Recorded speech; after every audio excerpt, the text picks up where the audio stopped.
Thank you for tuning in to the 2025 World Crokinole Championships. We are in the final match of the round of 12. Pool B. In this matchup, we have Ron Langill and Josh Carrafiello, who could potentially make it to the finals, but they need a big win here, at least 5 points to even have a shot at getting to the finals match, if not more. And up against them is Tom and Rex Johnston. Tom on the left, Rex on the right. Rex the first to miss in this match.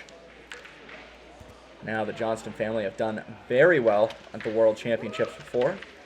Tom Johnston was in the top 16 for singles. Rex Johnston in the top 12 for doubles in the 2024 World Crokinole Championships. Langill and Carrafiello have had a good run so far. Oh, going for that posted 20. Langill not quite able to convert. Could be a risky shot, but Johnston losing both his buttons to the 5. Could be a bit costly, especially if Carrafiello can get a double here, which he does. Very nice shot. Rex going for a hide, planted firmly in the middle of that 5. Langill sees a line, and he gets it. Nice hit and stick. Now Langill and Carrafiello up in the cup, but playing against the hammer. Need to be careful not to give Tom or Rex any opportunities. Tom doing a good job rolling over to Rex's side of the board. Up to Rex now to angle in to the 15 at the very least to get play to the center. Ron now with a difficult shot. Looks like that black button is nicely posted. Nice hit and stick between the posts there. A little bit more inside, so follow through possible here. And Tom goes for it. Doesn't quite get it, though. Carrafiello hitting and sticking, playing some defense. Man, these two are fighting for the follow-throughs. Good push on them, but not quite the right angle. We'll see if they're able to get that before this round is over. We're closing in on the final few shots now. The Johnstons need something big to get back into this round.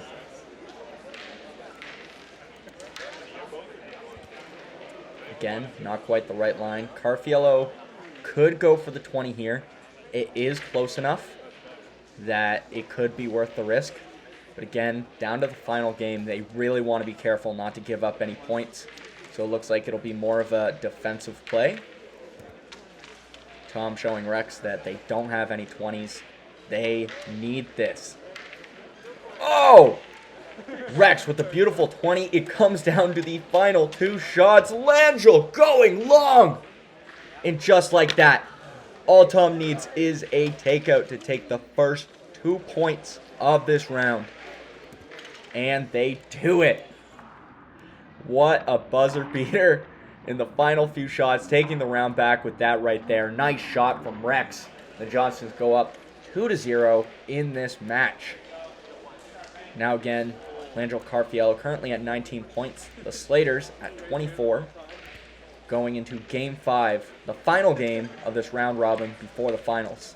So Langill and Carrafiello aren't necessarily out of it, but they essentially need to win every round from here on out if they even want to have a shot. Oh!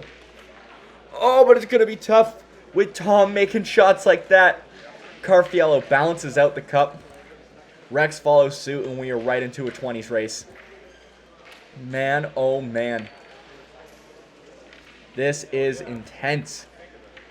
If Ron and Josh lose a round, they will not be able to make it to the finals. The pressure is on.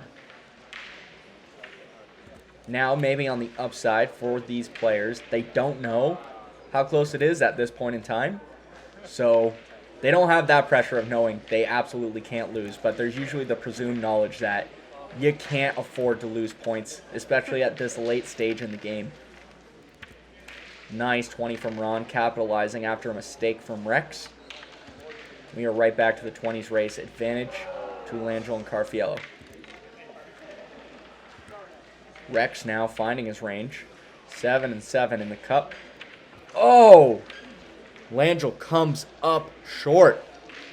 This could be big if Tom can get a 20 here. Oh! And it just lips out. Getting the off with it, though.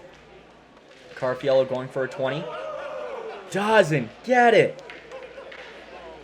Rex could really put the pressure on here. Beautiful shot. We are yet again down to the final. No. Langill, a little bit long. Man, that is 2 rounds in a row that Rex has done that in the final few shots.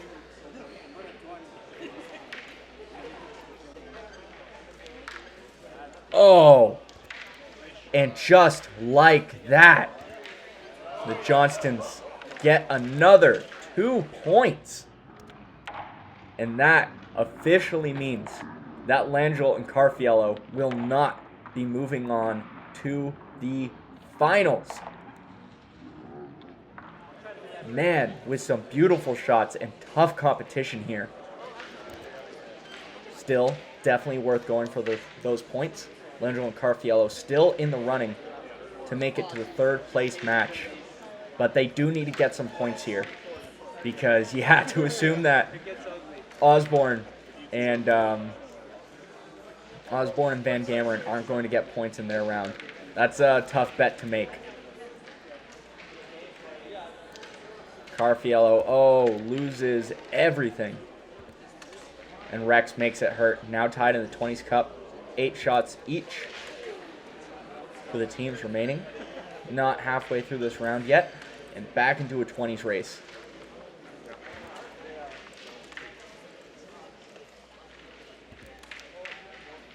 Players most certainly dialed in. This is a kind of 20 shooting. Oh! Langill, a little bit too strong again. And Tom to capitalize. Yeah, he gets it. Nice backboard 20. Langill still in this range. Rex coming up short.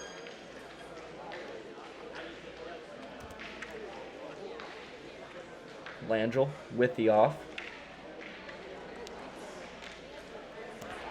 Oh, Tom getting to the outside. That could be beneficial for them.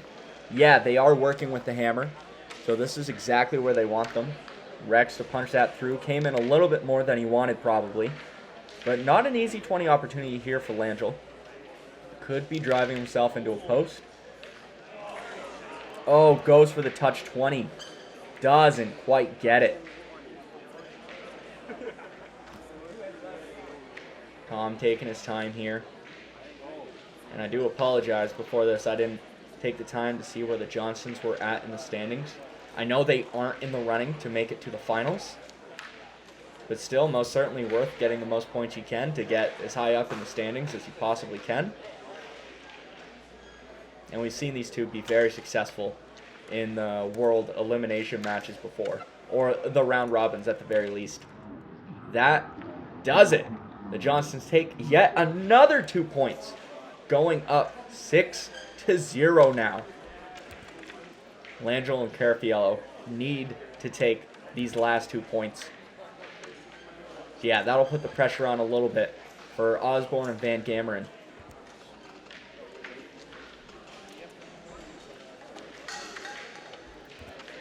Tom, unable to convert, passing a backboard opportunity to Carrafiello, and he converts. Very nice shot.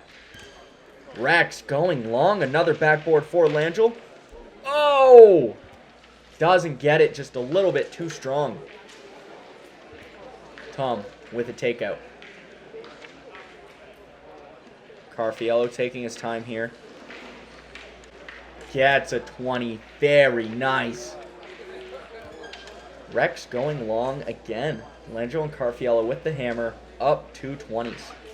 And the reason I say this is so important is because currently, at least going into Game 5, them and Team Osborne and Van Gameren were tied in the pool.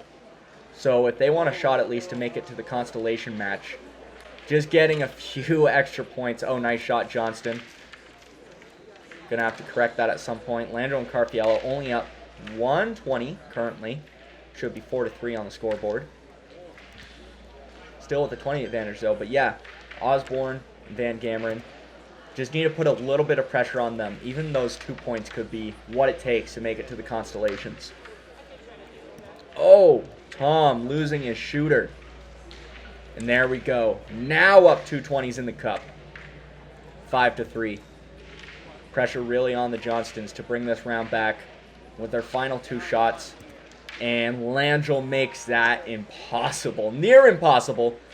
Technically, Tom could angle, catch a post, and go in. But such a 1 in a million shot. And that does it. Shots inconsequential now. Langill and Carrafiello will be coming out of this match with 2 points. And while these players take their final shots, let's talk about what this score means for Langill and Carrafiello, as well as the other teams in the running for the finals and consolation match. Langill and Carrafiello now cannot make the finals. They were not able to catch up to the Slaters in points, which means they can maybe be in the consolation match, but that all comes down to how the Beerlings and Osbornes do against each other. Looking at the scores coming out of Game 4, the Beerlings are currently at 15 points, which means they have to get 7 or 8 points off Osborne and Van Gameren to move on to the constellation match. If it's 6-2 for the Beerlings, it'd be a 3-way tie for the second place spot. The Beerlings would most certainly lose in terms of 20s tiebreaker, and it come down to Osborne and Van Gameren and Langill and Carrafiello. Now, for Osborne and Van Gameren, if they are able to get at least a 5-3 win over the Beerlings, they could tie the Slaters if the Slaters get swept in their other match. That's a tough bet to make for the Slaters to get absolutely wiped, so they want to get as many points off the Beerlings as they can. So needless to say, that is a must-watch match to see who will be moving on to the consolation and the finals match. So make sure you stay tuned, like, comment, share, and subscribe for more Crokinole content. My name's Garrett, and as always, happy flicking.